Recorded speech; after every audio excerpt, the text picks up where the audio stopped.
होता का? कारण तुम्ही काल पण म्हणाला होता की येऊ असाच निर्णय काहीतरी येऊ शकतो, मी बघत आहे. मी अनेक अध्यक्षांवरती आरोप पण केले होते. हा निर्णय आरोप नव्हते केले, मी सत्य सांगितलं होतं. ते जाऊन भेटले हा माझा आरोप नव्हता, हे सत्य आहे. हे 2 वेळा आरोपीला जाऊन भेटले हा माझा आरोप नव्हता, हे सत्य आहे.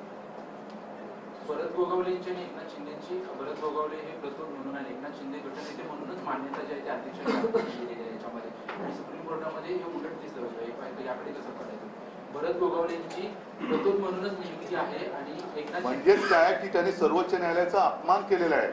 सर्वोच्च न्यायालयाने स्पष्ट शब्दात सुनील प्रभू आणि अजय चौधरी यांची नेमणूक ग्राह्य धरलेली आहे. सर्वोच्च न्यायालय काही कळत नाही असं यांचं म्हणणं आहे का?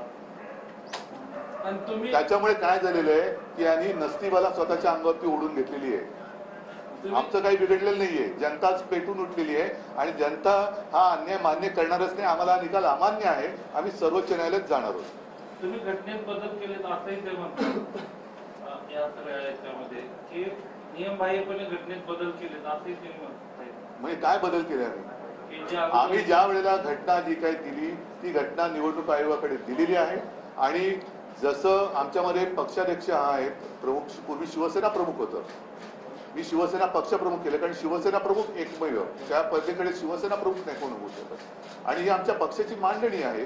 आम्ही जर का ती घटना मान्य हे कोण ठरवणार आहे? कारण निवडणूक आयोगाने त्या काळातले आत्ताचे नाहीये आम्हाला मान्यता दिलेली आहे. 2013 साली जेव्हा मी पहिल्यांदा शिवसेना प्रमुखांच्या नंतर पक्षप्रमुख झालो ती घटना आम्ही दिलेली आहे. 2018 ला दिलेली आहे.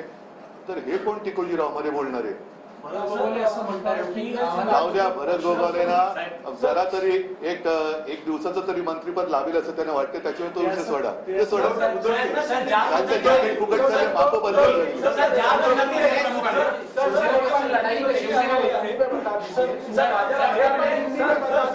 थांबणार आता हिंदीमध्ये. हा बोलूया.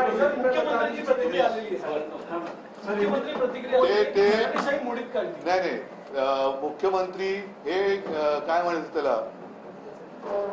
त्याला काय शब्द येते चुकी, म्हणजे सुप्रीम कोर्टाने तर त्यांना चुकीचंच ठरवलेलं आहे.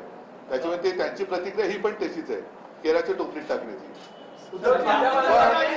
काय त्यांना असं वाटत असेल घराणेशाही मोडीत काढली तर त्यांची गुलामशाही सुरू झालेली आहे. हे गुलाम आहेत, गुलाम. का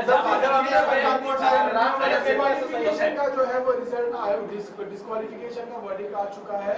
स्पीकर नार्वेकर जी ने किसी को भी डिस्क्वालिफाई नहीं किया है. क्या कहना चाहिए? मतलब उनको, मुझे ऐसे लगता है कि जो जिम्मेदारी दी गई थी वो उनके समझ में नहीं आई. मामला सीधा था, डिस्क्वालिफिकेशन का था और इसलिए हम सुप्रीम कोर्ट में गए थे और सुप्रीम कोर्ट ने एक फ्रेमवर्क दिया था क्या होना चाहिए, कैसे होना चाहिए. और सुप्रीम कोर्ट ने हमारा व्हिप सुनील प्रभु और गुट का नेता अजय चौधरी, उसको उनकी जो हमने नियुक्ति की थी वो मान्य की थी. तो सुप्रीम कोर्ट ने कहा था कि इस फ्रेमवर्क में आप देखो कि उस दिन क्या था. तो उन्होंने वो छोड़कर नई अदालत उन्होंने की और सुप्रीम कोर्ट से भी कुछ अलग, या ऐसे उनको लगता है कि इतनी महाशक्ति उनके पीछे है कि सुप्रीम कोर्ट भी हमारा कुछ उनका कुछ बिगाड़ नहीं सकती. और ये तो अन्याय नहीं, उनकी समझ के बाहर का ये शायद डिसीजन था, या ऊपर से जो आया वो उन्होंने किया है. और इसलिए मैंने कल प्रेस में कहा था कि ये इनकी मिलीभगत है. अब देखना ये होगा कि प्रजातंत्र की हत्या तो इन्होंने फिलहाल तो की है, सुप्रीम कोर्ट में ये टिकेगा नहीं, लेकिन क्या ट्राइब्यूनल सुप्रीम कोर्ट से भी ऊपर है या नहीं है, या सुप्रीम कोर्ट ही सुप्रीम है, वो अभी देखना होगा. देश में प्रजातंत्र रहेगा कि नहीं रहेगा. मैंने कई बार कहा है, जब हमारी दसरा रैली थी उस वक्त भी मैंने कहा था हमारे बारे में चलो 20 साल के बाद दे दो फैसला, हमें मंजूर है, लेकिन इस देश में डेमोक्रेसी रहेगी कि नहीं रहेगी. तो इन्होंने, इनका मानना ऐसे कि नहीं रहनी चाहिए. लेकिन अब दूसरा सवाल आया है कि सुप्रीम कोर्ट भी रहेगा कि नहीं रहेगा, या ऐसे ट्राइब्यूनल उसके ऊपर रहेंगे. तो अभी सुप्रीम कोर्ट के ऊपर सारी आशा है और जनता को तो ये फैसला मंजूर नहीं है. दो चीजें इसमें है. राष्ट्रीय कार्यकारिणी को ही कट्टर नेता को निकालने का अधिकार होता है, ऐसा राहुल करने. ये पहला सवाल आपकी घटना में क्या कहा गया. और 2018 की ठीक है, लेकिन पहले जो गद्दार है वो राष्ट्रीय कार्यकारिणी हो ही नहीं सकती और इसीलिए तो हम सुप्रीम कोर्ट में गए. मतलब जिसने डाका डाला वही कह रहा कि ये मेरा घर है. सर आगे 2018 घटना आपने आगे की लड़ाई क्या सिर्फ कानूनी होगी या और भी कुछ कैसे लड़ेंगे? नहीं, देखो, इनका जो प्रयास है वो सिर्फ समय निकालना है, समय निकालना है। और मैंने जैसे पहले कहा कि एक तो पक्षांतर, जो पक्षांतर होता है, पक्ष बदली करने का कानून है, उसको अधिक मजबूत करना चाहिए था।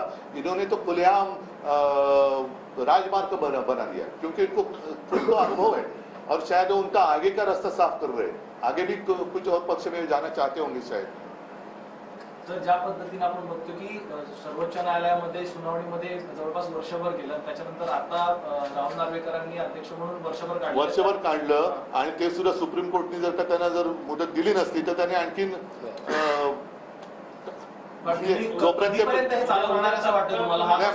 मला एवढंच आहे, म्हणून मी सुप्रीम कोर्टला विनंती करतोय की आपल्यासमोर या सगळ्या गोष्टी झालेल्या आहेत, आपण सगळ्या गोष्टी ऐकून यांना स्पष्ट शब्दात आदेश दिले होते की या तारखेला सुनील प्रभू आणि हे होते, त्या दिवशी काय परिस्थिती ती बघा आणि तसा तुम्ही निर्णय घ्या।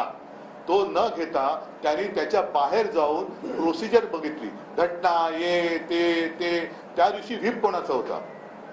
कारण जर तुम्ही मग काय चोरलत काय तुम्ही? आणि आजही माझं असं म्हणणं आहे की या लोकांमध्ये हिंमत नाहीये, स्वतःच्या ताकदीवरती, स्वतःच्या वडिलांच्या नावावरती हे मत मागू शकत नाहीत, म्हणून त्यांना माझा पक्ष आणि माझ्या वडिलांचा चेहरा लागतो। ह्यांना हे काय मर्द नाहीयेत, हे गद्दार आहे। सवाल आप कानूनी लड़ाई की बात कर रहे हैं, क्या जनता के बीच में जाएंगे, जमीन पे भी जाएंगे? जरूर, जनता के बीच में हम तो जा ही रहे हैं। जैसे आज भी तो कोल्हापुर में उस तरफ है, मैं भी 23 तारीख को नासिक जा रहा हूँ, 22 तारीख को कालाराम मंदिर में जा रहा हूँ, उसके पहले भी कहीं जाऊंगा, बाद में जाऊंगा। हम तो जनता में रहे हैं, जनता और जनता के लिए, जनता के साथ लेकर, जनता को साथ लेकर हम लड़ेंगे। सर, विधानसभा पूर्णपणे संविधानिक मार्गाने स्थापन झालं होतं। उपमुख्यमंत्री देवेंद्र फडणवीस यांनी म्हटलंय सरकार पूर्णपणे संविधानिक मार्गाने स्थापन झालं होतं। सुप्रीम कोर्टाचे आज शिक्कामोर्तब झालं नाही, त्यांचं म्हणजेच ते देवेंद्र फडणवीस सुद्धा सुप्रीम कोर्टाचा अपमान करतायत।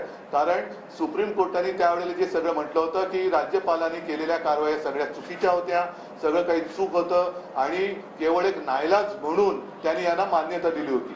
म्हणजे हे सगळं बाद झालेलं सरकार आहे। ठीक आहे, मला असं वाटतं की एवढं पुरे आहे। पुढची